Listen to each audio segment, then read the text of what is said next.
Most people, especially where I'm from in America, considered Soft Cell a one hit wonder, but I think they're a really interesting case study in being an integral part of the mainstream, but still keeping the spirit and the attitude of punk music alive. So, this is the story of Soft Cell and how two young art students set the world on fire with one song.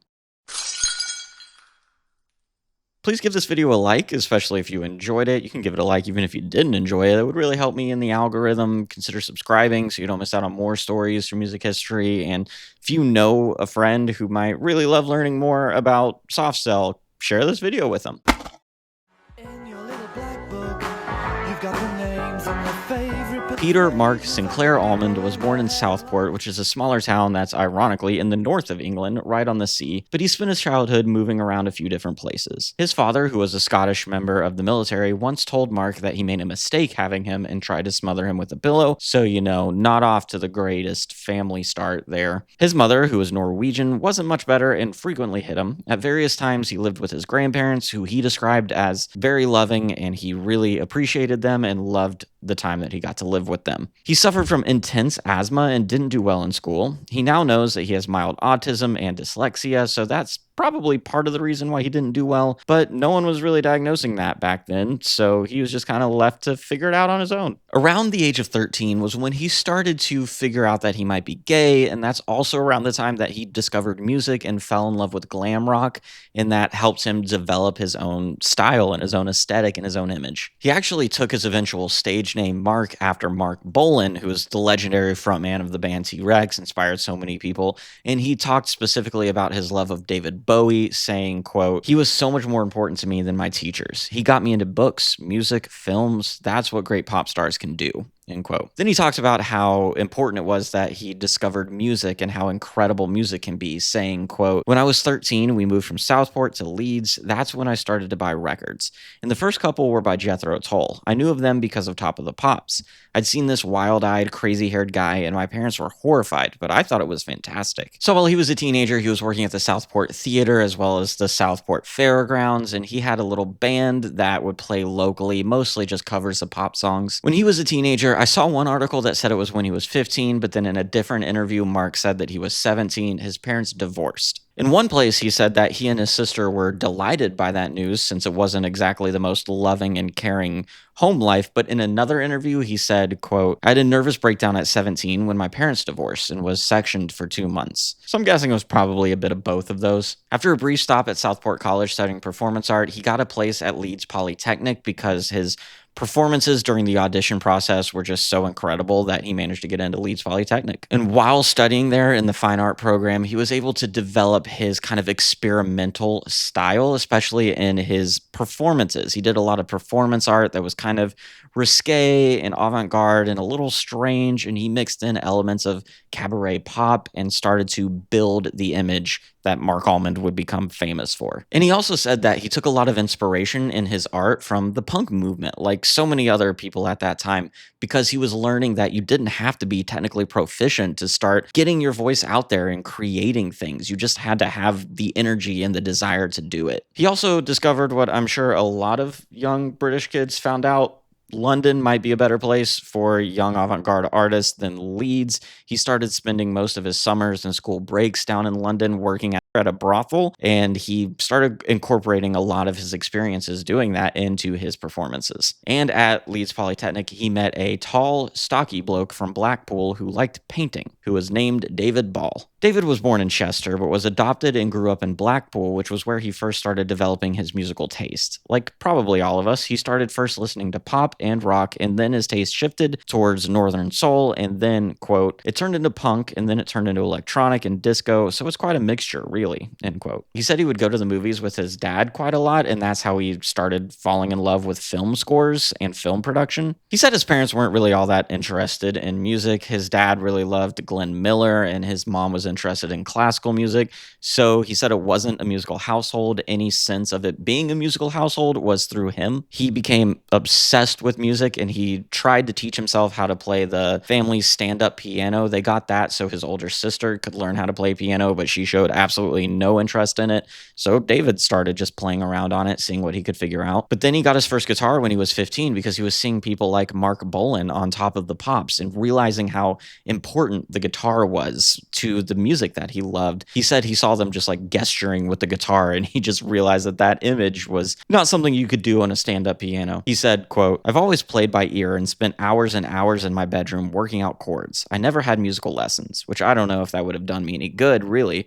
I've managed to survive without that," end quote. So Dave, carrying on what he did with the piano, just taught himself how to play guitar and several other instruments along the way. So in 76 or 77, Dave went to Leeds Polytechnic where he met Mark. I saw one story that said that Mark was the first person Dave actually talked to at school because he was lost and Mark looked like an art student, so he just asked Mark for directions to the fine art program. They bonded over their shared love of Motown music, movie soundtracks, and the burgeoning electronic dance club music that was kind of springing up in Northern England at that time. That scene was turning pretty industrial and experimental, which fit with what Dave was experimenting with sonically, and it fit with Mark's ideas of doing things differently and pushing the envelope, so they both fell really in love with that style of music. And then eventually Mark asked Dave if he would soundtrack some of his performance art, so that's how they started working together in a creative way. Dave had started experimenting with a Korg synthesizer in the art department's tiny studio, and he wanted a singer to give life to some of the basic songs that he put together, so he called on Mark, and they recorded their first song in that tiny studio called "The Girl with the Patent Leather Face." Then they started playing a few shows. Their first one was at a school Christmas party with their friend Stephen Griffith in the band, but he didn't last all that long. And then they borrowed money from David's parents to record their own EP. David only had one copy of that EP when they played a big show with Susie and the Banshees and U2. He was supposed to have more, but the pressing plant never got it to him in time, so he just had that like one advanced copy of it. He decided to take a gamble and he gave that one copy to John Peel, who was a really popular DJ at the time. John Peel actually listened to it and a few weeks later played their song on his show 3 times. David said about that, quote, "Not a bad going for a couple of weeks from Leeds with a 400-pound EP, no record label, no manager, no PR company, no anything. That was a massive favor and boosted our confidence immensely." An indie label called Big Frock Records picked it up and pressed 2,000 copies, which got them the attention of Some Bizarre label, which was a division of Phonogram. So when they signed with Some Bizarre, they signed on a 1-single deal, but Some Bizarre had an option for a second single if they wanted it. They released their first single called Memorabilia, which wasn't a runaway hit, wasn't a massive success, but it did get a little bit of attention in the club scene, so Some Bizarre decided to exercise the option and sent them to record a second single. And that second single was named Tainted Love.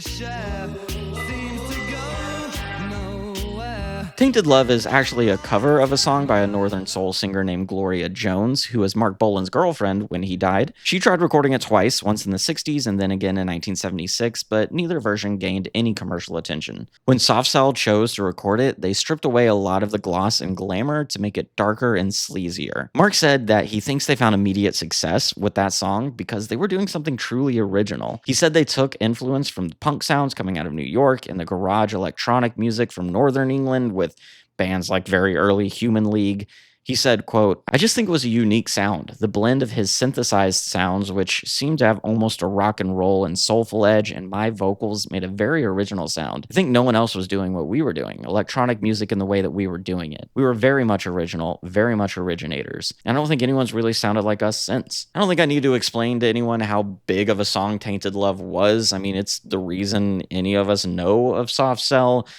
It was electronic before that was really a thing. It also hit in the United States right around the time that the AIDS epidemic started, so it took on a massively different significance to the LGBTQ community. Mark said, "Tainted Love will always remind me of that year, 1981 in New York, on the cusp of this AIDS pandemic. The deep breath before the plunge. So many amazing and sad memories, all mixed together." It was the biggest single of 1981, and it spent 43 consecutive weeks in Billboard's Hot 100.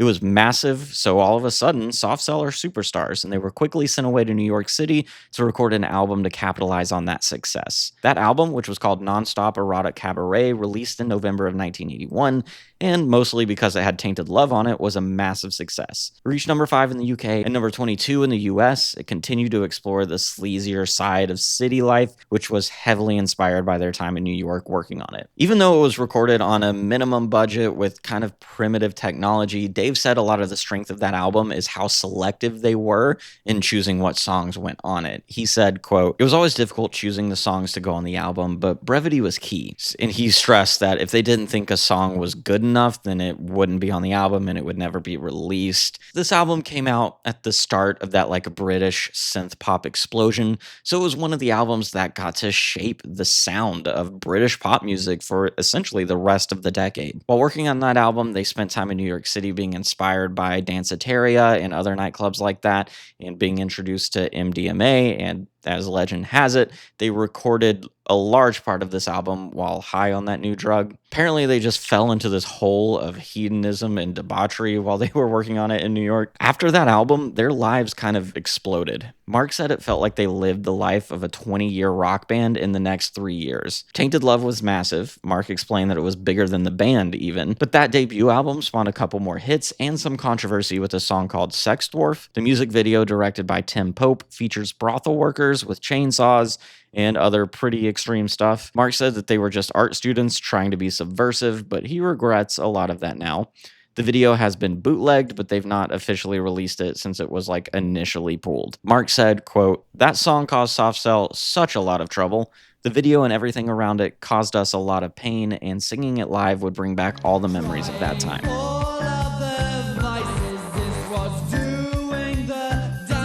They spent much of 1982 relaxing, taking a little bit of time off while thinking about and working on their follow-up album, and they thought they might want to go in a different direction on this one. They knew what the label wanted. The label wanted a very commercial album. They wanted more hits. They wanted an album full of Tainted Love, but the band wasn't really feeling that necessarily. They wanted to try something different. Mark explained, "I think we kind of went in the other direction, and we decided to be deliberately uncommercial because I think we really had to."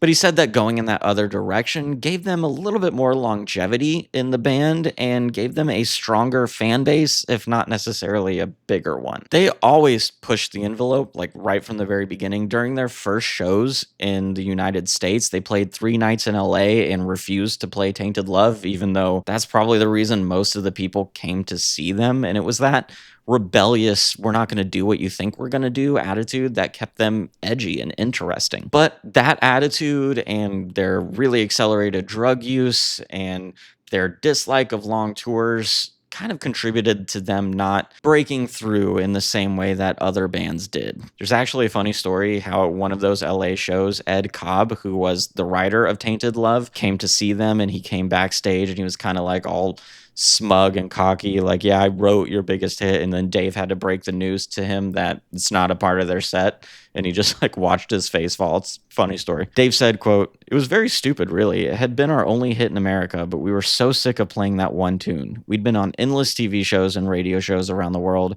always with that bloody song.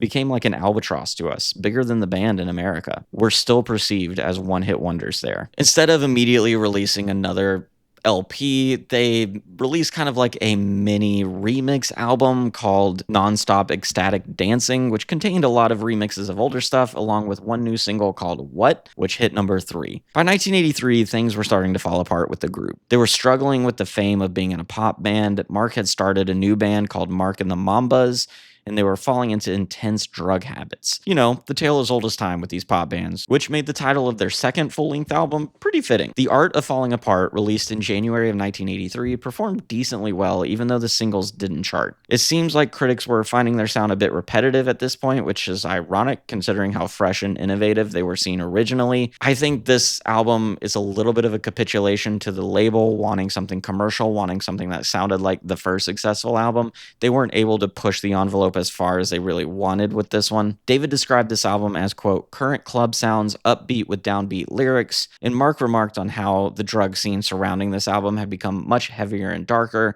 saying, quote, we fought against the pigeonhole that Phonogram were trying to push us into and a twee pop image. It was fun for a while, and we both weren't anti-pop. We were both pop music fans. We just felt we were being pushed into a dishonest corner. So with this like tension with the label, their rising drug habits, their kind of paranoia that was going along with that, it was becoming too much. They were spiraling out of control. They weren't necessarily loving what they were getting to work on creatively, but they kept it together long enough to record their third album, This Last Night in Sodom, which was released in 1984, about a month after they announced that they would be ending the Soft Cell project. That last album was a pretty big departure for the group. It wasn't exactly the synth pop club music they were known for. People thought it was such a big musical shift that it was career suicide. The original breakup of the band, like most things they did, was pretty dramatic. Mark's drug-fueled paranoia was getting the better of him.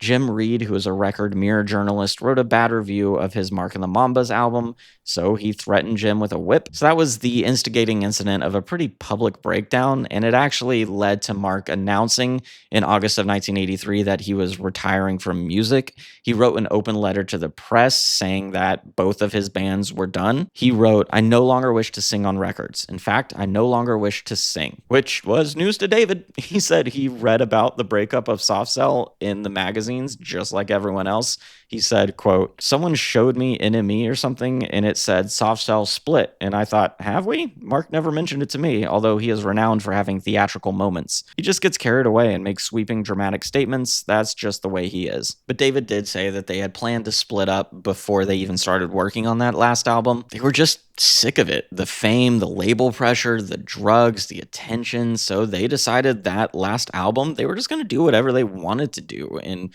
who cares? Because they were going to break up after it anyway. Dave said that if they didn't stop Soft Cell, someone was going to end up either in the hospital or dead. As you might expect, that album did not do very well, probably because no one bothered to market it. As Mark said, quote, there was no point in doing interviews and there was no point in the record company spending money for promotion because everyone knew it was over. Everyone knew we wanted to finish Soft Cell. At least it seemed to everyone that we did. Mark said later that a real reason for the split is that he and Dave were just different people. They had different friends and interests, but they were kind of forced to be always together. Eventually, Dave got tired of playing live and only wanted to be in the studio, but Mark really enjoyed playing live. So they decided to just end it. In a later interview, Dave said they always saw it as taking a break, but it sounds like Mark didn't think that way. It sounded like Dave thought, we'll just put it on pause for a bit and come back to it, and Mark thought, no, this is the end.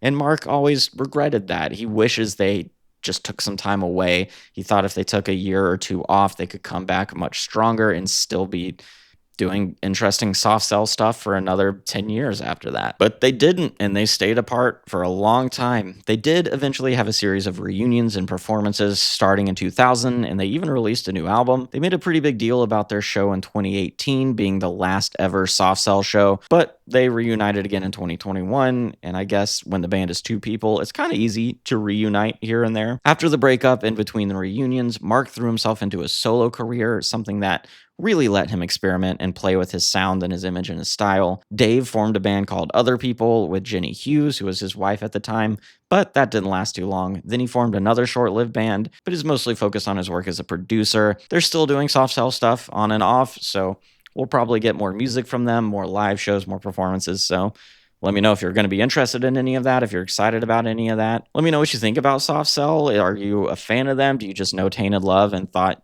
maybe there's more to this band, let's watch this video? Let me know your favorite music they made in the comment section below. And don't forget to give the video a like and subscribe so you can join my journey of learning more about music history.